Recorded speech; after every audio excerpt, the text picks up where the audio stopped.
Bom dia, irmãos queridos, nesta quinta-feira, dia 17 de outubro. Bom dia, queridos irmãos e irmãs. Vamos hoje meditar o Evangelho de São Lucas, capítulo 11, versículos de 47 a 54. Ai de vós, maus pastores! Ai de vós, mestres da lei, guias cegos e cruéis! O terrível trecho de hoje nos convida a refletir com profundidade, sobretudo se temos alguma responsabilidade, pequena ou grande, com os irmãos. É terrível quando uma pessoa tem a chave da ciência e a joga no ralo. Nem ela entra, nem deixa entrar. O rebanho de Deus se perde por falta de instrução. Todos nós somos um pouquinho pastores de quem vem atrás de nós e temos a responsabilidade de guiá-los com o nosso testemunho e a nossa palavra amorosa. O Senhor esteja convosco. Ele está no meio de nós. Proclamação do Evangelho de Jesus Cristo segundo Lucas. Glória a vós, Senhor. Naquele tempo disse Jesus: Ai de vós, porque construís os túmulos dos profetas, no entanto foram vossos pais que os mataram. Com isso, vós sois testemunhas e aprovai as obras dos vossos pais, pois eles mataram os profetas e vós construís os túmulos. É por isso que a sabedoria de Deus afirmou: Eu lhes enviarei profetas e apóstolos, e eles matarão e perseguirão alguns deles, a fim de que se peçam conta a esta geração do sangue de todos os profetas, derramado desde a criação do mundo, desde o sangue de Abel até o sangue de Zacarias, que foi morto entre o altar e o santuário. Sim, eu vos digo, serão pedidas contas disso a esta geração. Ai de vós, mestres da lei, porque tomastes a chave da ciência, vós mesmos não entrastes e ainda impedistes os que queriam entrar. Quando Jesus saiu daí, os mestres da lei e os fariseus começaram a tratá-lo mal e a provocá-lo sobre muitos pontos. Armavam ciladas para pegá-lo de surpresa por qualquer palavra que saísse da sua boca. Palavra da salvação. Glória a vós, Senhor. A duríssima palavra de hoje é o desfecho do relacionamento de Jesus com os hipócritas fariseus e os mestres da lei. De mil formas, Jesus havia tentado abrir a cabeça destas pessoas, reconhecendo sua importância para a vida e o acompanhamento do povo. Eles estavam sentados na cátedra de Moisés. Grande era a missão que deviam cumprir, mas infelizmente só procuravam ganhar dinheiro e fama, dobrando a verdade aos seus baixos interesses. Jesus desmascara a tolice deste povo que se contradizia com suas próprias palavras, mas sobretudo acusa a maldade daqueles que, ao invés de facilitar a entrada no reino de Deus, fecham as portas. Nem eles entram, nem deixam os outros entrarem. Muito devemos refletir sobre isso quando temos uma responsabilidade em qualquer nível que seja. Irmãos, o bom pastor encanta e o mau pastor espanta. O bom pastor arrasta e o mau pastor afasta. O bom pastor planta e o mau pastor arranca. Pior ainda, se o bom pastor que encantou depois espantou o seu povo. O bom pastor que arrastou depois se escandalizou e afastou o seu povo que tinha conquistado. Pior ainda, se o bom pastor que planta depois ele mesmo arranca com seu desleixo, com a sua falta de cuidado, a falta de acompanhamento. Isso é terrível, isso é um escândalo triste. O rebanho segue o pastor e não tem muita condição para entender qual é o caminho certo. Se o pastor o conduz para o mau caminho, o rebanho se perde, vai cair no meio dos lobos e dos precipícios. Nada pior do que uma ferroada inesperada de uma pessoa na qual confiamos, da qual esperamos somente o bem.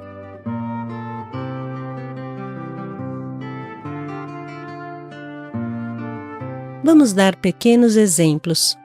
Temos um coordenador de uma fraternidade de Ruá, Caná, Yeshua ou Fanuel.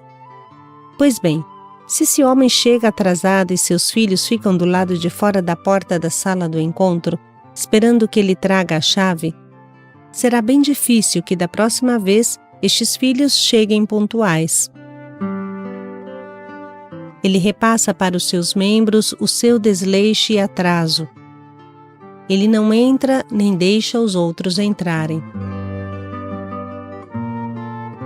Se ele não fizer o diário espiritual e não tiver partilhas profundas, será difícil que o seu grupo tenha uma vivência profunda com a palavra. Se ele não convida ninguém para o retiro, será difícil que os membros do grupo o façam. Essa fraternidade terá sempre dificuldade. Realizará retiros com poucas pessoas, logo se tornará pequena, tísica e raquítica e morrerá. Se ele não der o seu sangue por Jesus, será difícil que os membros de sua equipe deem a vida.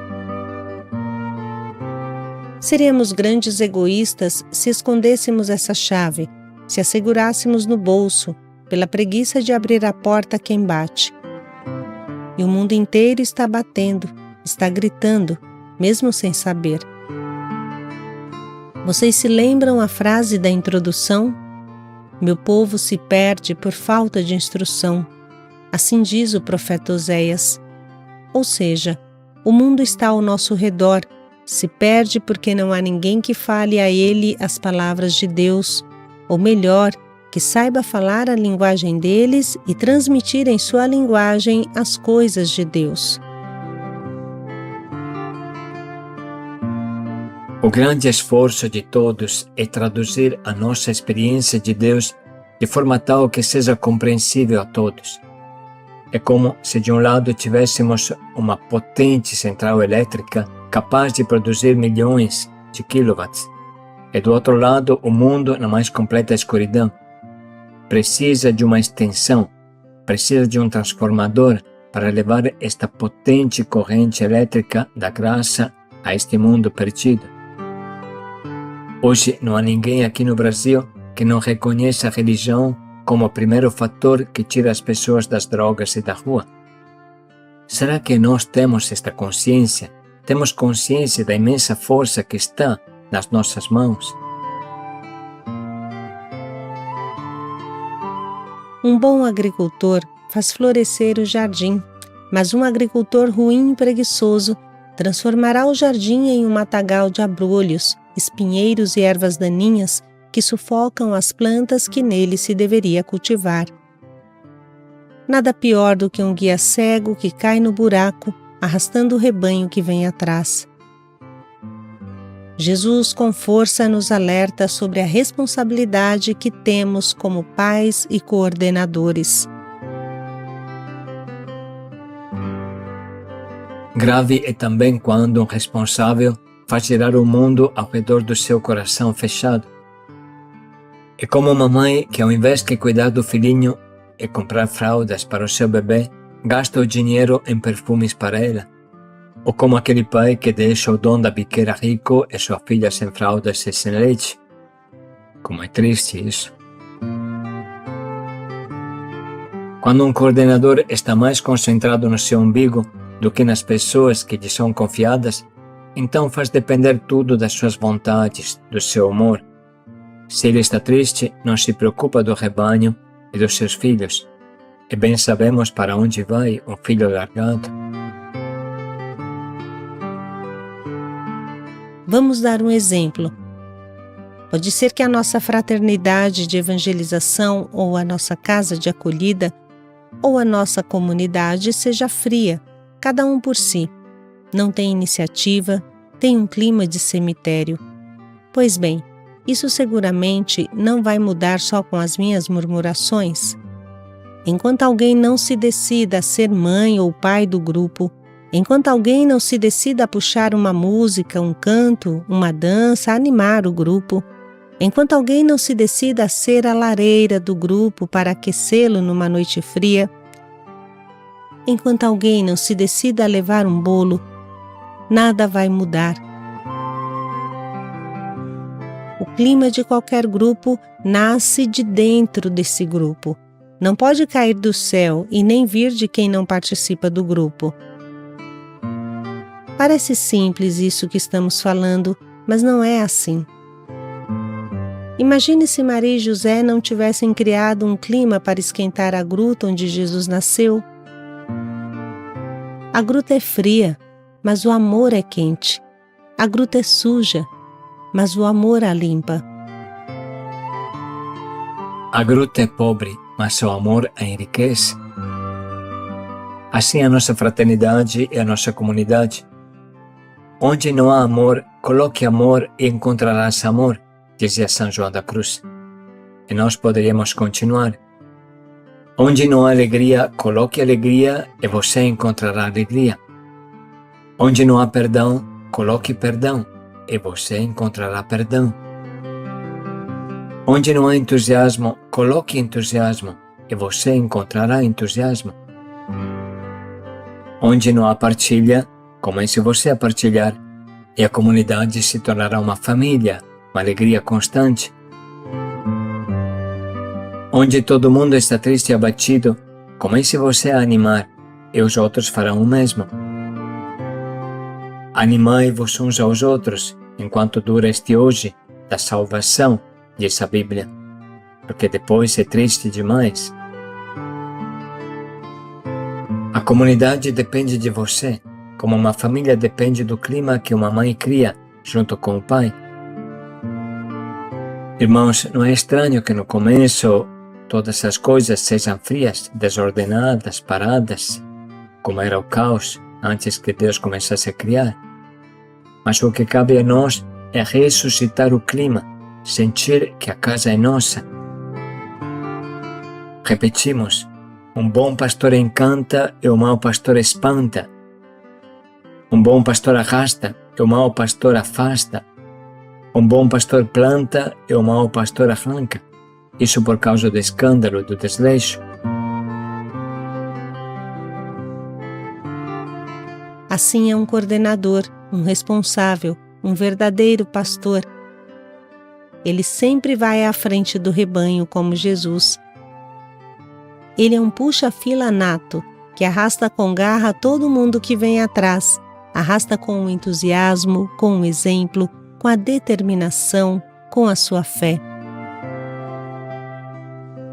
Isso exige uma coragem infinita, como a coragem de Davi, que enfrentava Golias, como a coragem de São Paulo, o primeiro que desbravou o mundo dos pagãos, como a coragem de São José de Anchieta, que desbravou o mundo dos índios no Brasil, como a coragem de São Francisco Xavier, que desbravou o Oriente, como Daniel Comboni, que desbravou a África.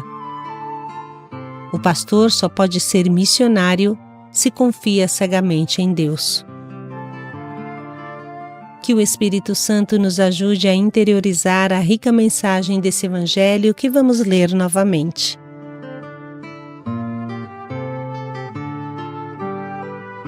Naquele tempo, disse Jesus: Ai de vós, porque construís os túmulos dos profetas, no entanto, foram vossos pais que os mataram. Com isso, vós sois testemunhas e aprovai as obras dos vossos pais, pois eles mataram os profetas e vós construís os túmulos.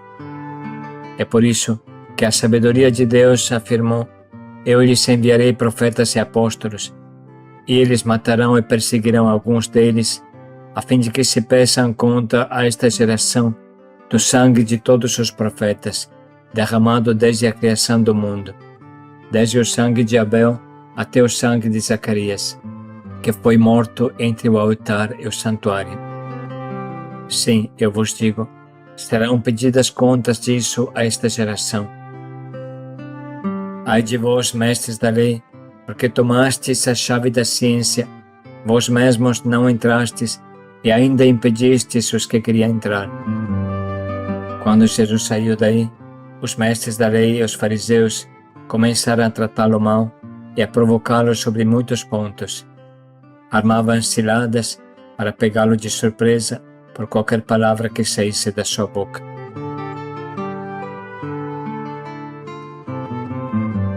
Vamos agora deixar 2 minutos para sublinhar e anotar as frases que mais nos estimulam e nos provocam a conversão.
Nesse momento, podemos dedicar 1 minuto para escolher o nosso propósito, a partir das frases que anotamos.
Vamos agora dedicar mais 1 minuto para pensar bem em como podemos colocar em prática o quanto nos propomos.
O bom pastor arrasta paz e alegria a todos.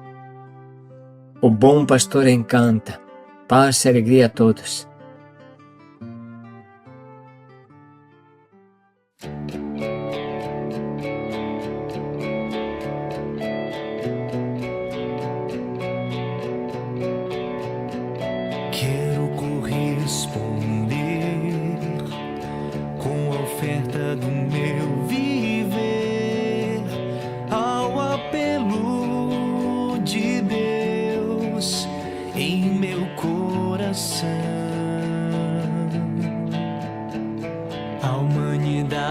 a chorar, sofrendo a esperar que o meu canto, que o meu grito se faça escutar.